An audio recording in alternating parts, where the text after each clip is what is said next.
Yeah, we're just continuing on with the bedside tables. I just gave them a quick scuff sand with a sanding sponge, and this is a fine sanding sponge. It's just enough to take off the other dust, any dust nibs, and just smooth everything over and give it a good abrasive take for our top coats. And that's what the stage we're on now.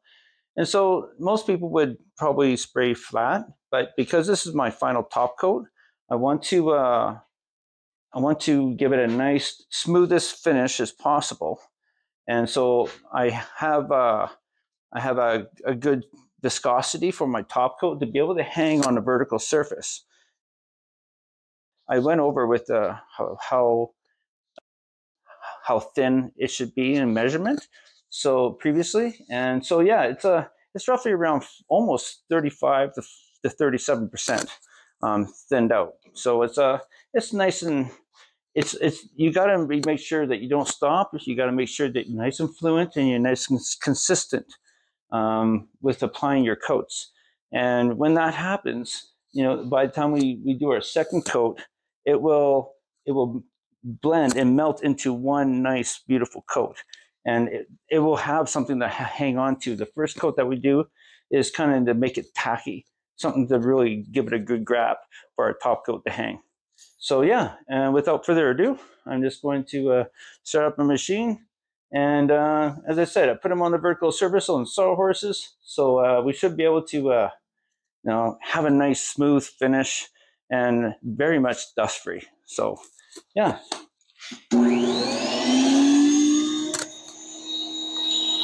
All right, so I put 2 halogen lights on either side, so you can see in the reflection of light how much material I'm putting on. Whether if I'm in the way here, you can still see it over there, and vice versa, because you're going to see my body go side to side.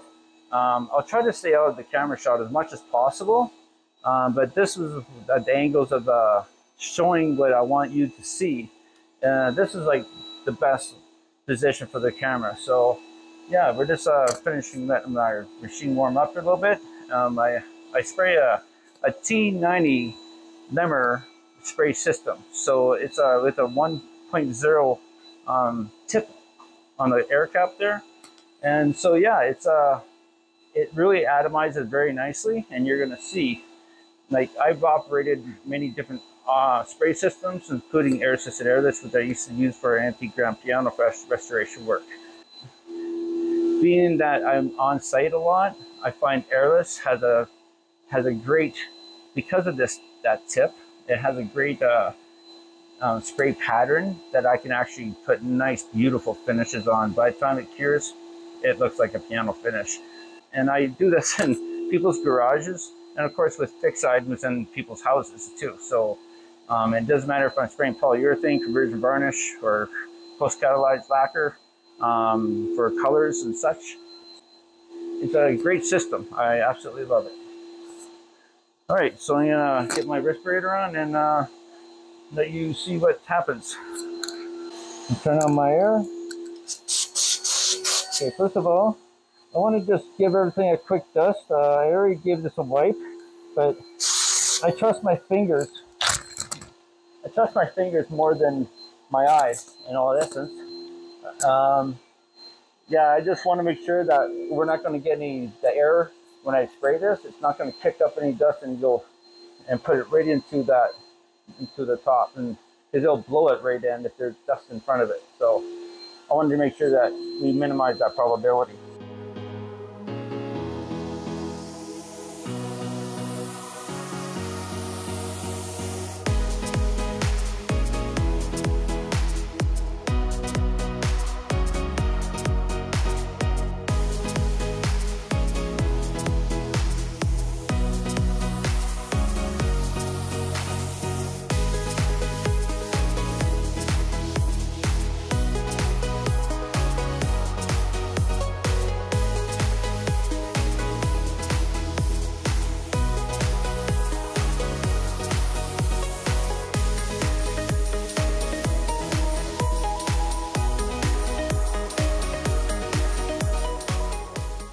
Okay, now I'm going to check my spray pattern. Okay, I want to spread that out a little bit. Okay, that's good. I like that. Okay, I might increase my volume a little bit, my fluid. All right, so yeah, I think I'll spray my right one here first. Just give it my no.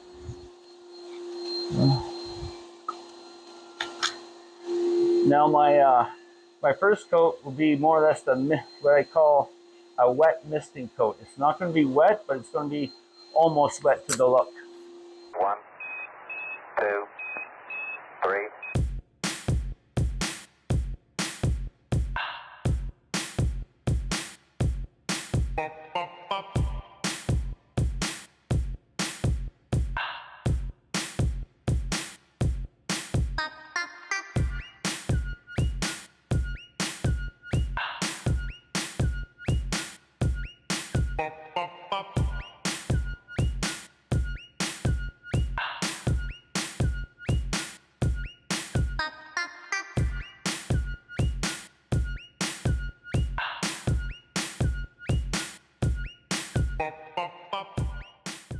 Okay, so we're just going to let that flash off. But you can see that I get it almost a nice tacky wet coat. This has been pretty good. I think it's going to flash off quite nicely, fairly quickly. It doesn't take that long. You got to wait for maybe a minute, not even, and then you apply your second coat, which is going to be a wet coat. You spray till it just gets wet. It will leave a nice consistent film of liquid. And that liquid, over the next 3 minutes, it'll start to flash off, but it's great for a top coat. Okay, so this one here is just starting to flash off. Okay, so that this one won't be that far behind. So patience is a virtue. If you spray too quickly, you're going to get too much liquid at once, and it will possibly sag on you, and it increases its probability. And if you don't want to wait too long, otherwise it won't melt into each other as one film coat. Okay, so that's what we need to do, and we want that total to be roughly around 4 mil, maybe at 5 at the tops. But on a vertical surface, I'm aiming for about 4, which is within great standards. Okay, I'm gonna hit this one first.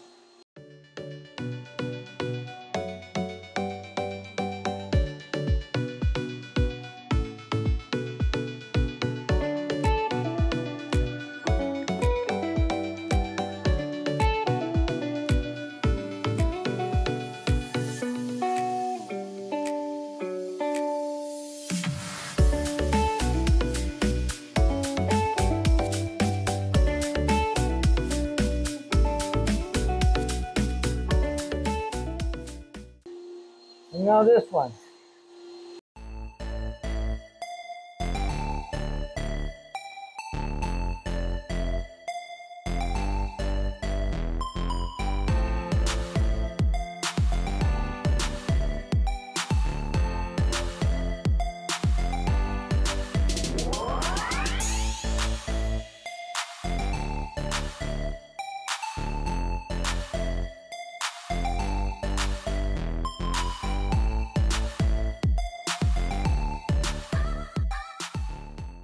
Alright, that, people, will turn out to be a great finish at the end.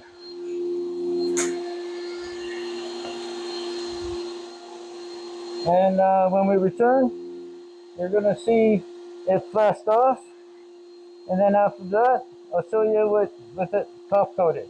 But after that, I'll show you with it totally dry. Okay,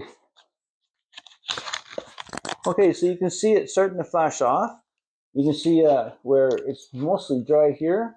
I can probably touch that and just graze it with my thumb, and then my thumb wouldn't stick to it. But if I leave it there any amount of time, it could stop, and the heat of my thumb could actually imprint my thumb into the finish. So it is very, very sensitive right now, so you got to be careful. But you just keep on looking and make sure that Everything looks consistent. Everything looks nice. You know, these cross grain lines is the wood grain itself, so everything looks pretty consistent in that way as well. So that's great. Like consistency is definitely the hardest thing to achieve in finishing, and you continue that with every project, all the projects. You just continue on doing the same type of systems for what you need to do. So yeah, this one's starting to flash off. It's looking pretty good. The customer's going to be extremely happy, I'm sure. And so without any dust nibs in it, you know, you're looking at a glass finish. When you touch it, it's going to be nice and smooth. It's going to be great durability. We'll get to the point after this. After this cures up a little bit, I'm going to flip it back onto its feet. And right now it's on its back. And yeah, we'll take off all the masking and do a little cleanup process if necessary. And other than that, it should be looking brand new.